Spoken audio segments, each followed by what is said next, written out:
Radio Claret América presenta Sediento de ti, la palabra, fuente de vida, con el sacerdote misionero claretiano Tony Díaz. Reflexiones diarias del Evangelio. Aquí iniciamos. Bienvenidos, hermanos, a nuestras reflexiones bíblicas de las lecturas del día. Hoy es martes de la 16ª semana del tiempo ordinario. Martes de la 16ª semana del tiempo ordinario. La primera lectura de hoy viene del libro del Éxodo, capítulo 14, versículos 21 al capítulo 15, versículo 1.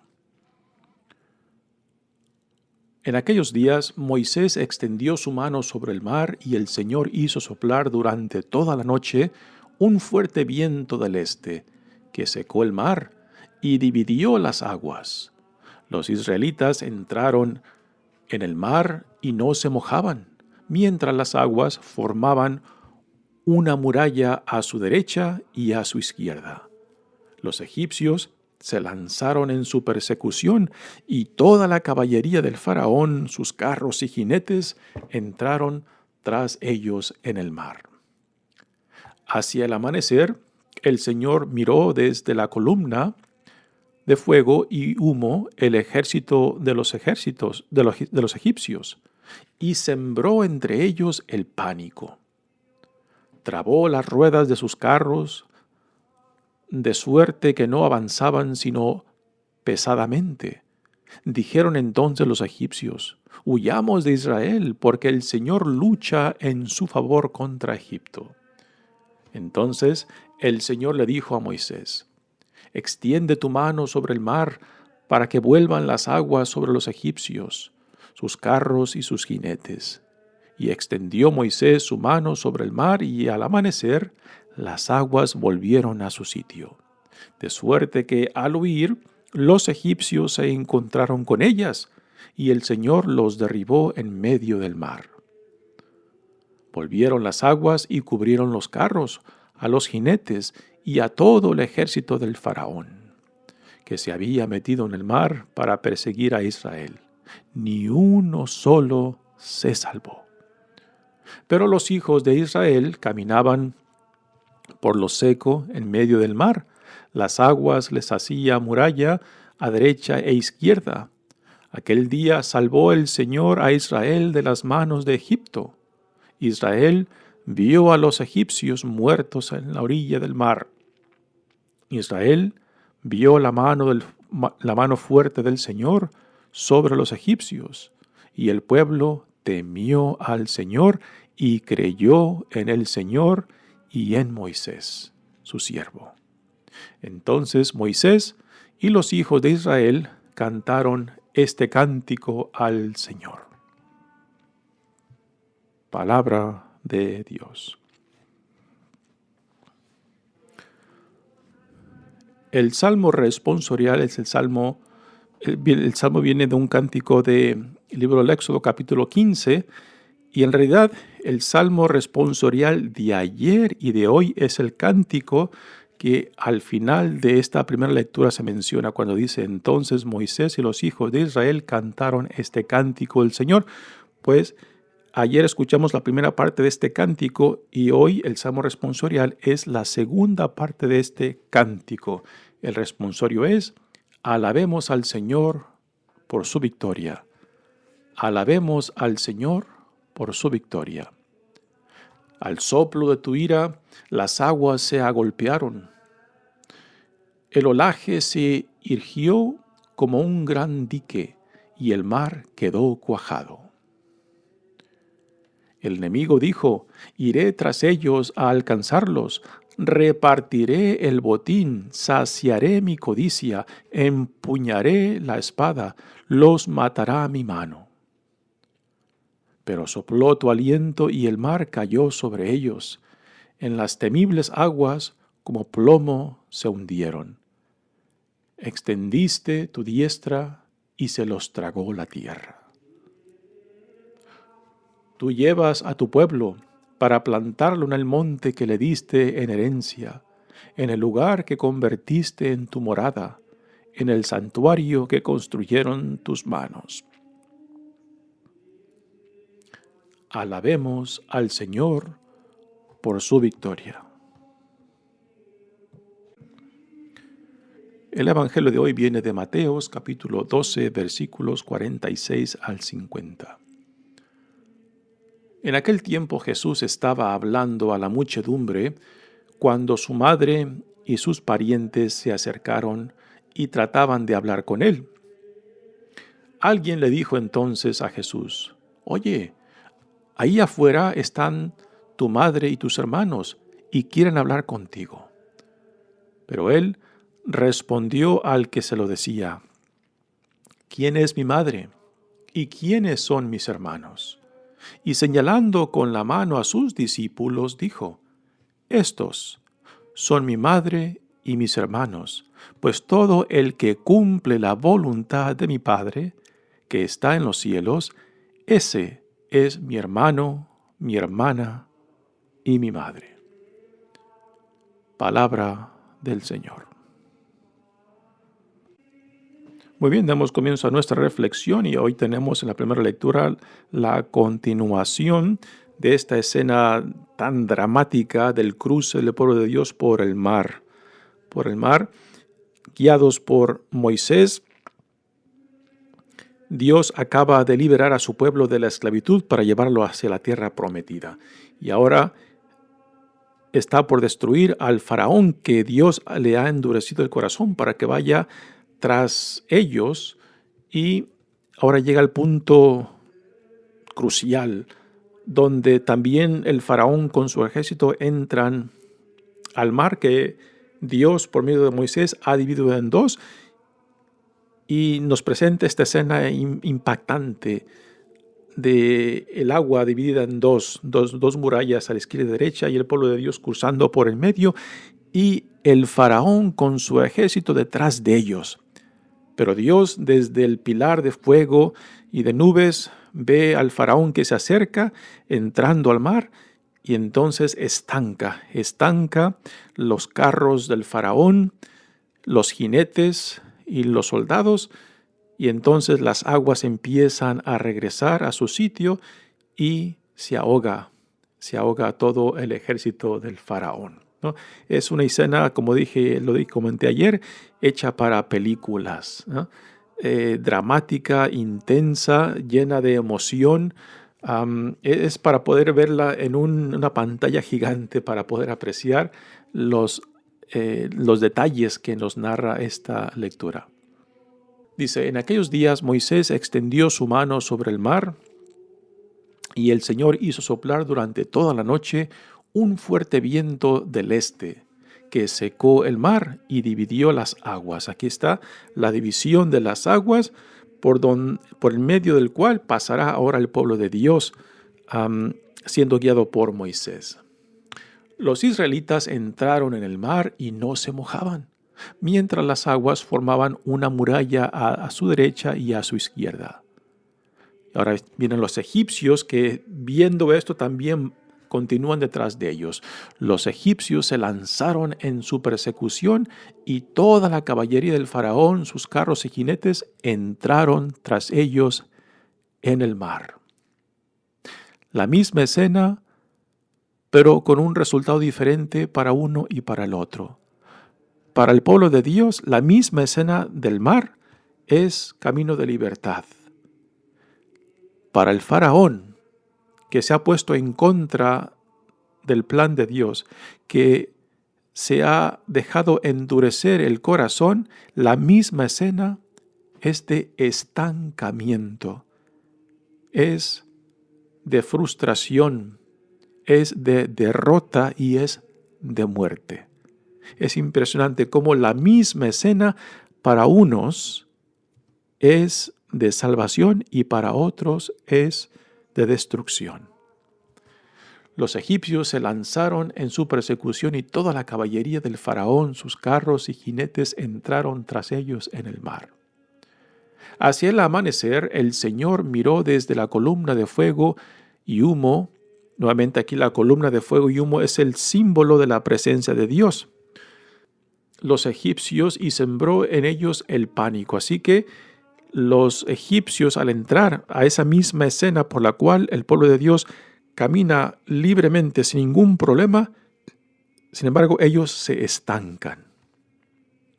Trabó las ruedas de sus carros, de suerte que no avanzaban, sino pesadamente. Dijeron entonces los egipcios: huyamos de Israel, porque el Señor lucha en su favor contra Egipto. Y nuevamente aquí el autor nos da esta interpretación de que todo está bajo la providencia de Dios. Aún la reacción del faraón y de sus tropas es esa, ¿no? De que es Dios quien está actuando en favor del pueblo de Israel y en contra de Egipto. Ahora se siembra el pánico sobre ellos, se apodera el pánico sobre ellos y quieren huir y no pueden. Entonces el Señor le dijo a Moisés: extiende tu mano sobre el mar para que vuelvan las aguas sobre los egipcios, sus carros y sus jinetes. Y extendió Moisés su mano sobre el mar, y al amanecer las aguas volvieron a su sitio, de suerte que al huir los egipcios se encontraron con ellas. Y el Señor los derribó en medio del mar. Así que las murallas de aguas se vuelven a juntar, y ahora viene la destrucción del faraón y de su ejército. Todo esto que estamos narrando tiene un propósito muy sencillo. Y el propósito es de demostrarnos de que Dios está en control de todo. De que es Dios quien por su iniciativa ha escuchado el sufrimiento de su pueblo en Egipto y que lo ha liberado. Y ahora esto que se nos narra, cómo los va guiando y cómo los va protegiendo, de que todo esto es Dios, de que todo esto es el poder de Dios, de que todo esto es parte del compromiso que Dios ha hecho con Abraham, con Isaac, con Jacob, y que ahora Dios está llevando a cabo esa promesa. Lo triste es de que el pueblo que Dios está salvando, que está liberando, como no lo conoce, pues aún duda. Y esto será el tema central que después se irá desempacando en el resto de la trayectoria por 40 años antes de que lleguen a la tierra prometida, de cómo en estos 40 años que vagan en el desierto, pues será el tiempo de encuentro, el tiempo de enamoramiento, el tiempo de llegar a ese punto en el cual puedan donarse, puedan entregarse al Dios que los llama, al Dios que busca enamorarlos, al Dios que busca hacerlos suyos. Y esto pues para nosotros también debe de ser un tema, un mensaje que nos debe decir mucho. Que Dios constantemente viene tras nosotros, ¿no? Por medio de diferentes experiencias que quizás solamente cada uno de nosotros en nuestra propia historia única y personal podemos discernir. Y que ahí, en nuestra propia historia única y personal, ahí hemos de encontrarlo. Que el Dios que viene a llamarnos por nuestro nombre. Pero también hemos de buscarlo y encontrarlo en el resto de nuestras vidas, más allá de lo personal, en los eventos del mundo, en los eventos sociales, en los eventos nacionales, en la cual tenemos que palpar también la presencia de Dios que nos llama para que respondamos a Él y seamos también testigos de la presencia de Dios, y a veces también ser testigos de aquellos que no tienen voz, de aquellos que no pueden hablar por sí mismos, de aquellos que no pueden defenderse por sí mismos. En cierta manera, esto es lo que Moisés está haciendo por el pueblo que aún no conoce a Dios. Moisés los está representando, y aunque el pueblo de Dios está en cierta infancia, en cierta inmadurez, porque no conoce a su Dios, es Moisés quien continuamente intercede por ellos para que no desesperen, para que no regresen, para que no cierren su corazón, ¿no? Y todo esto para nosotros también debe ser un mensaje, ¿no? De cómo hemos de mantenernos en esta relación, porque vivimos diferentes etapas en nuestras vidas. A veces momentos de debilidad, a veces momentos de falta de madurez, a veces momentos de incertidumbre, a veces momentos de dolor, a veces momentos de tragedia, a veces momentos de mucha alegría y gozo, ¿no? En todas estas experiencias hemos de palpar la presencia de Dios y preguntarnos, ¿no, Señor? No puedo percibirte, no puedo palparte, no puedo entender cómo es que te mueves dentro de esta experiencia, ¿no? Pero también en los momentos buenos de decir, Señor, no sé cómo, no sé por qué, pero este día, en ese tiempo, en este año, en este mes, he palpado tan claramente tu presencia que me mueve a decir gracias, me mueve a decir alabado seas, ¿no? Y en cada momento, en cada experiencia, es una oportunidad para seguir, dejarnos atraer por Él, para responder al Dios que constantemente viene a nosotros. Y esta trayectoria del pueblo de Israel también es nuestra trayectoria. El pueblo está inmaduro, aún no conoce a Dios a fondo. ¿Es esta también nuestra realidad? De que también hay cierta inmadurez, de que no hay confianza, no hay intimidad, de que aún dudamos si Dios está ahí y si es Dios quien está moviendo las cosas, moviéndome a mí en mi vida. Quizás es nuestra situación de duda, de cuestionar, de que si Dios está realmente ahí presente, cuando no lo palpo, cuando no lo siento, cuando no lo percibo, cuando no lo discierno. Pero, ante todo, tenemos que ser fiel a ese no sé qué, a esa lucecita, a esa voz interna en lo más profundo de nuestro ser que nos dicen, no desesperes, no te sueltes de su mano, confía en aquel que te llama. Y esta será la trayectoria del pueblo de Israel en este caminar por el desierto por 40 años. Experiencia de encuentro con Él, experiencia de enamoramiento, experiencia de dejarse atraer y dejarse convencer y dejarse compenetrar del Dios que lo salva y lo lleva a la tierra prometida. Continúa la lectura diciendo, entonces el Señor le dijo a Moisés, extiende tu mano sobre el mar para que vuelvan las aguas sobre los egipcios, sus carros y sus jinetes. Y extendió Moisés su mano sobre el mar, y al amanecer las aguas volvieron a su sitio, de suerte que al huir los egipcios se encontraron con ellas, y el Señor los derribó en medio del mar.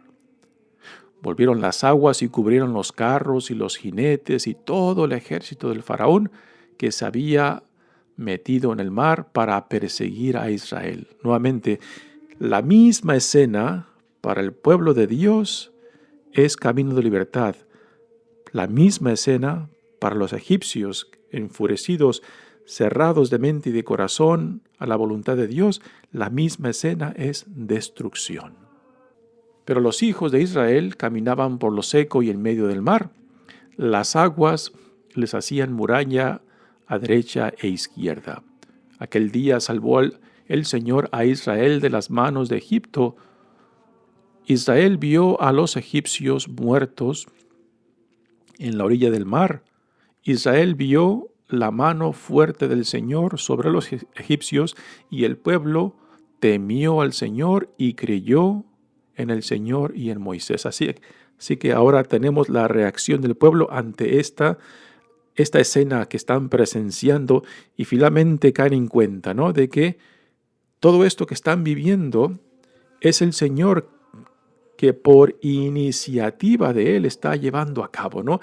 Y este será un evento que marcará la historia de Israel, un evento a la cual regresarán constantemente en el Antiguo Testamento para revisitar y también para recordarles a todas las generaciones que vendrán después de que nunca olviden lo que el Señor ha hecho por ellos. Así que la memoria es un tema central en el judaísmo y también en el cristianismo, de nunca olvidar lo que el Señor ha hecho y continúa haciendo. Y de recordar no solamente es de ver hacia atrás, sino que ver en el presente cómo aquel Dios que actuó en el pasado también está actuando en el presente. Y por eso a ponernos las antenitas para detectar, para discernir al Dios que constantemente camina con nosotros, puesto que ha hecho una alianza, ha hecho una promesa de que caminará con su pueblo donde quiera que exista el individuo, la familia, el pueblo que esté respondiendo a la presencia de Dios, al llamado de Dios hacia el amor, a la compasión, a la justicia. Ahí está presente Dios. Muy bien, pasemos ahora al Evangelio de hoy, que es de Mateos. Y tenemos una escena muy interesante. Otra vez, Mateos ha tomado la escena de Marcos y prácticamente le ha quitado muchos detalles que hacen esta misma escena en Marcos mucho más interesante. La familia de Jesús viene en busca de él. En Marcos, esta escena se lleva a cabo en Cafarnaún, después de que Jesús regresa a Cafarnaún, que es el centro de actividad para él, desde donde Jesús va y viene. Y es muy probable que la casa en la cual se encuentre es la casa de Pedro y Andrés, los primeros discípulos que Jesús llama. Y la casa de Jesús, la casa de Pedro y Andrés, donde Jesús se encuentra, está rodeada de una multitud, lo cual previene que la familia se pueda acercar a Jesús. Así que vienen, se acercan a la casa y pasan la voz de que están fuera. Dice, en aquel tiempo Jesús estaba hablando a la muchedumbre cuando su madre y sus parientes se acercaron y trataban de hablar con él. En el Evangelio de Marcos, esta escena es muy diferente, tiene un tono muy diferente. En el Evangelio de Marcos, la familia de Jesús viene en busca de él porque piensan que se ha vuelto loco.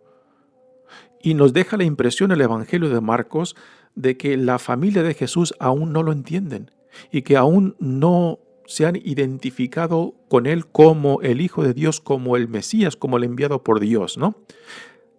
Hacia el fin de los evangelios, particularmente en el Hechos de los Apóstoles, sabemos de que María con su familia ya están totalmente identificados con Jesús. Pero aquí parece que todavía no.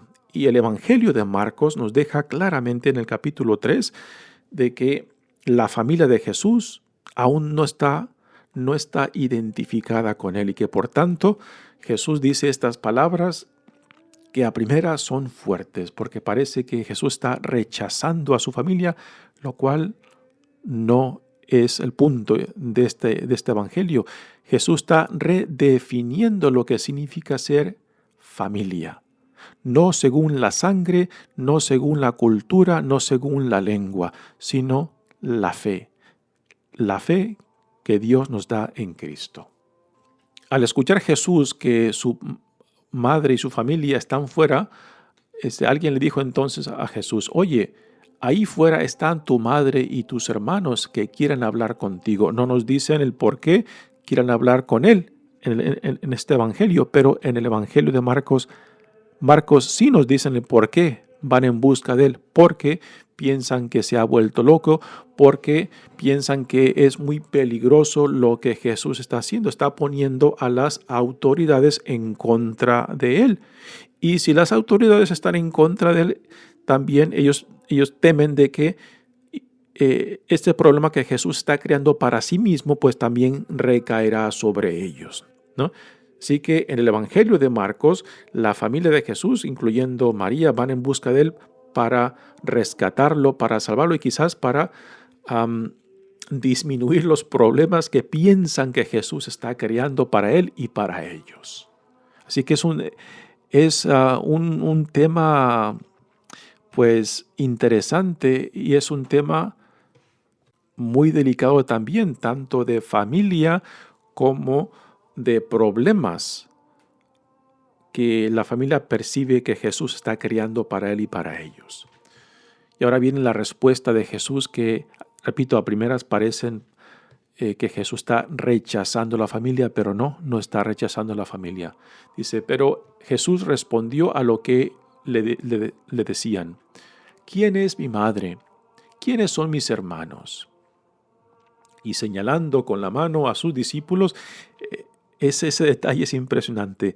Jesús con la mano empieza a señalar a sus discípulos, aquellos que han escuchado el llamado para seguirlo, aquellos que se han comprometido, aquellos que lo han dejado todo para seguirlo, ¿no? Así que aquí los discípulos representan parte fundamental de lo que significa ser o de lo que significa vivir en familia, en relación a Jesús. Escuchar el llamado, dejarlo todo y seguirlo, comprometerse con Él. Esto es parte de la nueva realidad del reino que Dios está inaugurando en Él. ¿Quién es mi madre y quiénes son mis hermanos? Y señalando con la mano a sus discípulos, dijo, estos son mi madre y mis hermanos, pues todo el que cumple la voluntad de mi Padre, que está en los cielos, ese es mi hermano, mi hermana y mi madre. Aquí está la palabra clave en estas palabras de Jesús es el que cumple la voluntad de mi Padre. ¿María cumple la voluntad de Dios Padre? Sí, esto lo tenemos en el Evangelio de Lucas, cuando María recibe el llamado de Dios por medio del arcángel Gabriel y ella responde con esa disponibilidad y entrega, hágase en mí según tu palabra, ¿no? Pero esas palabras de María tienen que hacerse realidad, no es algo automático, ¿no? Y aquí en esta escena, particularmente tomando en cuenta la escena del Evangelio de Marcos, nos deja la idea de que aún María quizás no ha entrado plenamente al misterio de la identidad de Jesús, del proyecto de Dios en Jesús y del reino de Jesús, ¿no? María sí entrará plenamente en este caminar de Jesús. Así que para María no basta simplemente ser la madre de Jesús. María tiene que hacerse también discípula de Jesús y esto lo sabemos claramente que lo hace. Porque tenemos a María caminando junto con Jesús, la tenemos en la infancia de Jesús, la tenemos también en la vida de Jesús que se nos narra en los evangelios, la tenemos cuando Jesús comienza su pasión, cuando es crucificado, cuando muere, cuando resucita, ahí está María. Así que sabemos claramente de que María sí también dio ese paso de pasar de simplemente ser madre físicamente de Jesús a ser discípula de Jesús e identificarse plenamente con el reino de Dios, con la voluntad de Dios en su Hijo. Así que, repito, no basta simplemente de que María diga, yo soy el hijo, yo soy la madre de este, así que aquí, porque soy su madre, aquí solamente mis chicharrones truenan. No, María tenía que hacerse también discípula de Jesús. Y porque da ese paso, porque María da ese paso fundamental, entonces María tiene ese lugar privilegiado en la iglesia, porque ese sí de María la lleva a hacerse una discípula ejemplar y pasa de ser la madre de Jesús a madre de la iglesia. Y por eso María es un ejemplo, es un modelo de fe, de esperanza, de confianza en Dios, porque ella misma lo vive. No simplemente como madre de Jesús, sino como discípula de Jesús. Y en esto reside la grandeza de María en la iglesia. Así que Jesús no está rechazando a su familia. Su familia también tiene que dar ese paso. Y dieron ese paso porque también otros miembros de la familia de Jesús se hicieron parte de la iglesia primitiva cristiana. Uno de ellos, Santiago, sabemos de que es primo hermano de Jesús, que fue uno de los líderes de la iglesia cristiana en Jerusalén. Así que sabemos de que la familia de Jesús finalmente sí dio ese paso crucial, ese paso importante para identificarse plenamente con Jesús como el Mesías, como el Hijo de Dios, y también con el reino que Dios estaba inaugurando en él. Así que es un punto muy importante que este evangelio nos deja, que como la familia de Jesús también tenía que dar ese paso que todos tenemos que dar, de escuchar el llamado, entender el llamado, identificarnos con el llamado y seguir tras nuestro Señor y Salvador. Sin este paso, nada es posible. Dios viene en busca nuestra, Dios viene a llamarnos, Dios viene a salvarnos, pero se requiere una respuesta nuestra, se requiere un sí nuestro que nadie más puede dar por mí. Mi nombre es Padre Tony Díaz, misionero claretiano. Que Dios los bendiga. Radio Claret América presentó Sediento de ti, la palabra. Fuente de vida. Sus comentarios son importantes. Contáctenos en radioclaretamerica@gmail.com.